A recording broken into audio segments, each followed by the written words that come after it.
Good evening to all of you. कैसे हैं सब लोग? तो आज फिर हम लोग एक ज्योग्राफी पर एक विशेष कंसेप्ट लेकर आए हैं कि 23 सितंबर हमारे जीवन में क्यों महत्वपूर्ण है। और 23 सितंबर ही नहीं, 21 मार्च, 21 जून और 22 दिसंबर, इन सभी की चर्चा करेंगे। तो 23 सितंबर की चर्चा इसलिए करते हैं क्योंकि आज हमारा जो सूर्य है वो वर्टिकली इक्वेटर पे वर्टिकली पड़ रहा है, उसकी रोशनी वर्टिकली पड़ रही है और उससे एक स्थिति बनती है जिसे विषुव कहते हैं, इक्विनॉक्स। और इक्विनॉक्स से क्या होगा कि northern hemisphere and southern hemisphere में दोनों तरफ इक्वल डे एंड नाइट होंगे। आज एकदम मध्यवर्ती अवस्था में पाया जा रहा है सूर्य की स्थिति। लेकिन आज के बाद ये दक्षिणायन होना शुरू होगा, सदर्न हेमिस्फीयर की तरफ मूवमेंट करेगा और 3 महीने बाद जस्ट ये एक 22 दिसंबर को आपके मकर रेखा पे चमकेगा, ट्रॉपिक ऑफ कैप्रिकॉर्न।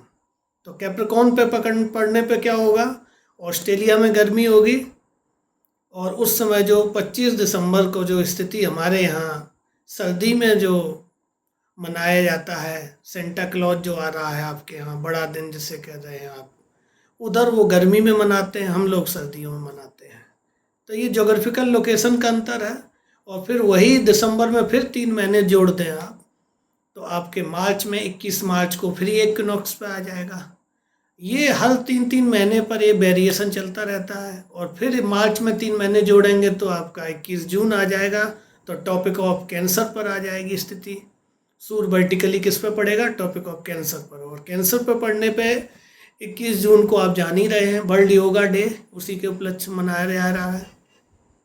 और उस दिन एकदम टॉपिक ऑफ कैंसर जो है आपका कर्क रेखा, वो भारत के मध्यवर्ती अवस्था से जा रही है। तो मध्यवर्ती स्थिति होने के कारण भारत में बहुत तेज़ गर्मी पड़ती है, लू के थपेड़ों को हमें सहना पड़ता है। और भारत के पूरा इंडियन सब कॉन्टिनेंट पूरा एक हीट जोन बन जाता है, तिब्बत से लेके इंडिया का पूरा एरिया हीट जोन बनता है। और वही फिर आगे जाकर हमारे मानसून का एक विशेष कारण भी बनता है। तो फिर जून में 3 महीने जोड़ दिए जाएं, तो 3 महीने जोड़ेंगे तो जून में फिर आ गया आपका जुलाई, अगस्त, सितंबर, फिर हम 23 सितंबर पर आ गए। तो ये जो चक्रीय अवस्था है, इसी चक्रीय अवस्था में हमारा साल दर साल गुजरता रहता है। और हम आपके बसंत, शिशिर, है ना, शरद, हेमंत, ग्रीष्म, वर्षा, ये सारी ऋतुओं का आनंद लेते हैं। तो अपनी स्थिति पे पृथ्वी जब घूमेगी अपने एक्सिस पर, तो डे एंड नाइट होगा। और वही स्थिति आगे जाकर जब वो सूर्य के चारों ओर घूमेगी तो आपका सीजन्स चेंज होंगे। तो rotation will change the day and night and the revolution will change the seasons. तो ये एक बहुत अच्छा कंसेप्ट है कि जब आपके कर्क रेखा पे होगा तो उसे आप समर सॉलिस्टिक्स कहेंगे। और वही जब सूर्य मकर रेखा पर होगा तो आपको विंटर सॉलिस्टिक्स कहेंगे। और वही सूर्य जब आपका इक्वेटर पे होगा तो इक्विनॉक्स कहेंगे। ये तीनों स्थितियाँ, चारों जो डेट मैंने बताई, ये 3-3 महीने के अंतराल पर घटित होती रहती हैं। और इस तरीके से ये जीवन के विभिन्न पक्षों को प्रभावित करती हैं, जिसमें एग्रीकल्चर है, इंडस्ट्री है, ह्यूमन बिहेवियर है, सब कुछ चेंज होता रहता है। और आगे जाके बात करें तो ये एक ऐसी स्थिति पे जाता है कि पूरे पृथ्वी के जितने क्लाइमेटिक जोन्स हैं उनको भी प्रभावित करता है। तो ये बहुत अच्छी स्थिति है। आज 23 सितंबर के बारे में बताते बताते मैंने इतना सारा आपको डाटा बता दिया। लेकिन इसके साथ एक स्थिति और बनती है कि सूर्य आगे आगे चलता है। और सूर्य जब आगे चलता है तो अपने पीछे ITCZ बनाता है, इंटर ट्रॉपिकल कन्वर्जेंस जोन।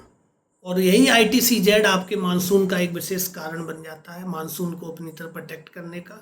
तो high pressure to low pressure हवाएं चलती हैं, जिसमें थर्मल कंसेप्ट भी कह सकते हो, आपका तिब्बत का कंसेप्ट भी कह सकते हो, है ना, आप जेट स्ट्रीम का कंसेप्ट भी कह सकते हो, आप एल निनो एंड ला निना का भी कंसेप्ट कह सकते हो। ये सारे फैक्टर्स भारत की जलवायु को कहीं ना कहीं प्रभावित करते हैं।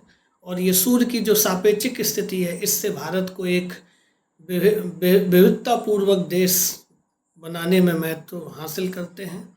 और भारत के लिए मार्सडेन नामक व्यक्ति ने कहा ही है कि यदि आपको दुनिया के समस्त जलवायु के दर्शन करने हो तो आप दुनिया मत घूमिए, आप इंडिया घूमिए, आपको सारे जलवायु के दर्शन हो जाएंगे।